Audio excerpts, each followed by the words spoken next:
మెల్బోర్న్లో ఆస్ట్రేలియాతో జరిగిన 4వ టెస్టులో team India star batter Virat Kohli దారుణంగా విఫలం కావడంపై ఆర్సీబీ మాజీ కోచ్, ఆస్ట్రేలియా మాజీ బ్యాటర్ సైమన్ కటిచ్ తీవ్ర వ్యాఖ్యలు చేశాడు. ది కింగ్ ఈజ్ డెడ్ అని వ్యాఖ్యానించాడు.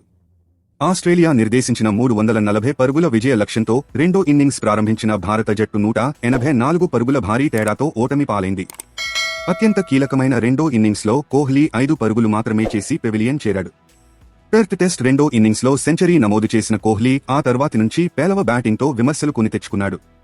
పెర్త్ టెస్టు సెంచరీ తర్వాత కోహ్లీ వరుసగా 7, 11, 3, 36, 5 పరుగులు చేశాడు. కోహ్లీ ఫామ్పై కటిచ్ మాట్లాడుతూ ది కింగ్ ఈజ్ డెడ్ అని విమర్శించాడు. అతడు తడబడుతున్నాడని, కింగ్ను ఇప్పుడు బుమ్రా తీసేసుకున్నాడని పేర్కొన్నాడు. కోహ్లీ చాలా నిరుత్సాహంగా కనిపిస్తున్నాడని, అది అతడికి పెద్ద ఎదురుదెబ్బని తెలిపాడు.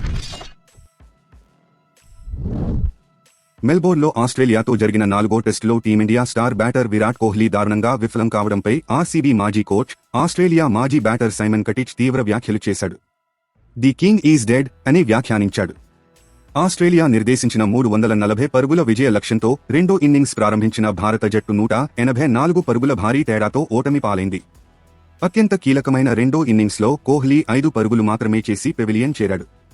పెర్త్ టెస్ట్ రెండో ఇన్నింగ్స్లో సెంచరీ నమోదు చేసిన కోహ్లీ ఆ తర్వాతి నుంచి పేలవ బ్యాటింగ్తో విమర్శలు కొని తెచ్చుకున్నాడు. పెర్త్ టెస్టు సెంచరీ తర్వాత కోహ్లీ వరుసగా 7, 11, 3, 36, 5 పరుగులు చేశాడు. కోహ్లీ ఫామ్పై కటిచ్ మాట్లాడుతూ ది కింగ్ ఈజ్ డెడ్ అని విమర్శించాడు. అతడు తడబడుతున్నాడని, కింగ్ను ఇప్పుడు బుమ్రా తీసేసుకున్నాడని పేర్కొన్నాడు. కోహ్లీ చాలా నిరుత్సాహంగా కనిపిస్తున్నాడని, అది అతడికి పెద్ద ఎదురుదెబ్బని తెలిపాడు.